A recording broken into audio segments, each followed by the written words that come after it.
আরশ ফুসফুসের কি অবস্থা? সুন্দর সুন্দর। কি হয়েছিল বলেন তো? তেমন কিছুই হয় নাই, জাস্ট আমি ওই মাঝে দিয়ে ইনফ্লুয়েঞ্জা হয়েছিল, জ্বর ছিল, এর আগেও একবার একটু সিক হয়ে পড়েছিলাম, ওই আমার ইউরিক অ্যাসিড আছে, তো এগুলো তো খুবই মাইনর প্রবলেম। তো যেটা হচ্ছে ওই সময়গুলোতে যতবারই টেস্ট করেছি ডক্টর বলেছিল যে একটু ইনফেকশন আছে ফুসফুসে, সো এটা টেক কেয়ার করার জন্য এরকমই। তো যেটা হচ্ছে গিয়ে যে একটা ফুসফুস ইনফেকশনই বা কেন থাকবে, তাই না? এটা তো ফুসফুসই থাকা উচিত। ওই জায়গা থেকে আমি জাস্ট সোশ্যাল অ্যাওয়ারনেসের জন্য একটা পোস্ট দিয়েছিলাম। হ্যাঁ, তো যেটা হয়েছে যে সবাই পজিটিভভাবেই নিয়েছিল, কিন্তু কিছু কিছু জায়গায় কিছু কিছু মানুষ সেটাকে আসলে একটু বিকৃত করে অন্যভাবে গণমাধ্যমে সেটা তুলে ধরে। আজকে আবার একটা নিউজ দেখলাম, যে আজকে নিউজে ছিল যে আমি নো মোর। হ্যাঁ হ্যাঁ, তো যেটা হয়েছে যে আমার মনে হয় যে এটা পৃথিবী তো আসলে এতটুকু হয়ে গেছে এখন, আপনার ফোনটার ভিতরে কমিউনিকেশনটা অনেক জরুরি। রাইট, প্রপার কমিউনিকেশনটা। যে কোনো কিছু বলার আগে, পোস্ট করার আগে, বা এটা নিয়ে নিউজ করার আগে, বা যে কোনো স্টেটমেন্টে যাওয়ার আগে যেটা হয় যে জিজ্ঞেস করে নেওয়া উচিত। যদি আপনি কারো ব্যাপারে জানতে চান বা কিছু লিখতে চান, নিজের ব্যাপারে নিজে কিছু লিখতে চাইলে এটা যা ইচ্ছা আপনি লিখে ফেলেন পরেরটা পরে, কিন্তু যখনই আপনি অন্য কাউকে নিয়ে লিখবেন, অন্য কাউকে নিয়ে স্টেটমেন্ট রাখবেন, তখন কথা বলে নেওয়াটা খুবই জরুরি। তো আমরা হয়তোবা সবাই একটু ইন্ট্রোভার্টের জন্য কথা কম বলি। এই যে নিবেদন কাজের প্রতি, হ্যাঁ, মানে দিন শেষে তো একদম সলিড বিচারে যদি বলি, আপনারা তো হিউম্যান বিং, তো আপনাদেরও মন খারাপ হইতে পারে, আপনাদেরও খারাপ লাগা থাকতে পারে, ভালো লাগাও থাকতে পারে, বিশেষ কোনো ধরনের আয়োজন থাকতে পারে। সবকিছু ছেড়ে যখন কাজটা করেন, হ্যাঁ, মানুষের জন্য, এবং ওই যে ওই অ্যাক্টিংটা যেটা দেখে আমরা আসলে হাসি, যেটা দেখে আমরা আসলে কাঁদি, ওটা তো আপনাকে নিয়মিতভাবে করতে হয়।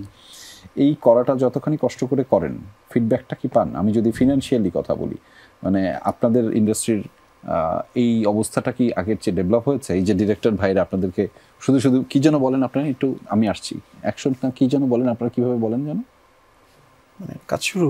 হ্যাঁ হ্যাঁ, অ্যাকশনই বলি। অ্যাকশনই বলেন। আচ্ছা, এই যে যেভাবে অ্যাকশনটা বলে, আর তারপরে আপনারা নিবেদিত হয়ে কাজ করেন, এই যে সোনেরা ভাঙা পানিও কাজ করে গেল, টাকা পয়সাটা মানে এটা কি আগের চেয়ে বেড়েছে কিনা, মানে এটা মানে স্যাটিসফ্যাক্টরি কিনা? টাকা পয়সা তো আসলে সময়ের সাথে বাড়ে না, টাকা পয়সা এক্সপিরিয়েন্সের সাথে বাড়ে, বা আপনি কতদিন ধরে কাজটা করছেন, কতটা ভালো করছেন, সময়ের সাথেও কি একটু একটা স্ট্যান্ডার্ড মেইনটেইন করা সবার সাথে যেটা হয় ওটা তো টাকার মান কমে যায়, তখন বাড়ে।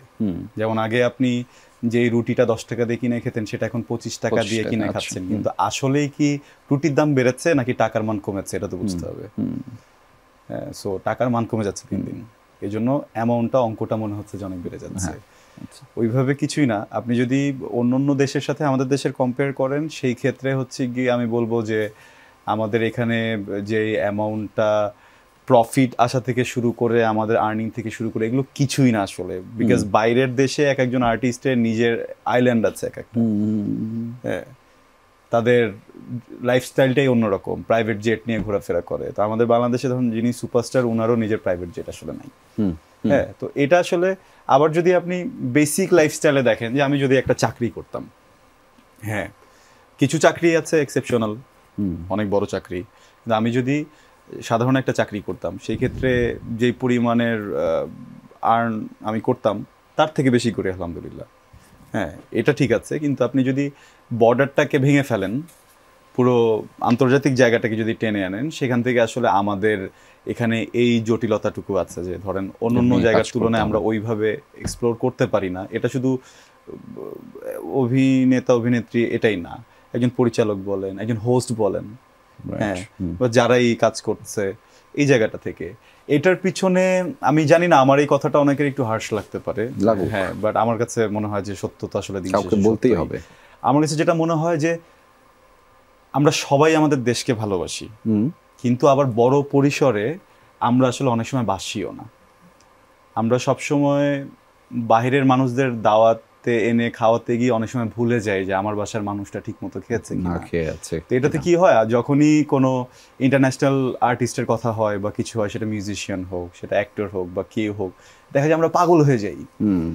দর্শকদের কথা কি বলবো, আমরা শিল্পীরাই পাগল হয়ে যাই, আরে এই মানুষটার পাশে একটু দাঁড়াতে পারলে তো, আমি যে এই দেশকে রিপ্রেজেন্ট করছি, ওই জায়গাটা আমি ভুলে যাই সাথে সাথে। তো এটার কারণে কি হয়, দিন দিন অন্যান্য জায়গায় যেইভাবে সবাই সবাইকে চিনছে বা জায়গাগুলো বড় হচ্ছে, আমরা বড় হচ্ছি না।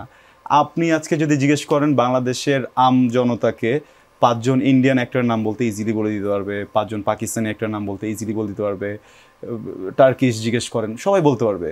আপনি পাকিস্তানে গিয়ে 5 জন অ্যাক্টরের নাম জিজ্ঞেস করেন, দে ডোন্ট নো। আপনি ইন্ডিয়া গিয়ে 5 জন অ্যাক্টরের নাম জিজ্ঞেস করেন, দে ডোন্ট নো। আপনি নেপালে গিয়ে জিজ্ঞেস করেন, নেপাল ইন্ডাস্ট্রি তো আর আমাদের থেকে বড় না, if I am not wrong. আমি নেপালে গিয়েছিলাম কিছুদিন আগে, কেউ আমাকে চেনেই না। হ্যাঁ, এখন যেটা হচ্ছে কি, মানে তারা বরাবরই আসলে নিজের শিল্পটাকে এতটাই বেশি হচ্ছে গিয়ে ওখানে ইনভেস্টেড যে আমি যদি একটা বহিরাগত কাজ আসে বা একটা বহিরাগত কিছু থাকে, ওটা ডেফিনেটলি তারা দেখে, কিন্তু আগে নিজেদেরটা হচ্ছে গিয়ে শেষ করে নেয়। সেটা আর্টিস্ট বলেন, সেটা সাধারণ জনগণ বলেন, সেটা যে কোনো মাধ্যমের মানুষ হোক। আমার মনে হয় এই একটা জায়গায় আমাদের একটু ক্রাইসিস আছে। এছাড়া আপনি অর্থের কথা বলেন বা অন্যান্য মূল্যায়নের কথা বলেন, দর্শকদের যে ভালোবাসা, এটা তো আসলে অস্বীকার করার মতো না। হ্যাঁ, ওইটা আসলে আমি যতটুকু ভেবেছিলাম, যতটুকু চেয়েছিলাম জীবনে, আলহামদুলিল্লাহ ভালোবাসার জায়গাটাতে কোনো কমতি নেই। আচ্ছা, কিন্তু ওভারঅলে বিইং অ্যান অ্যাক্টর, আমি সামগ্রিকভাবে যেটা দেখেছি যে আমরা আমাদেরকে ওইভাবে কেন যেন কখনোই পুশ করি না।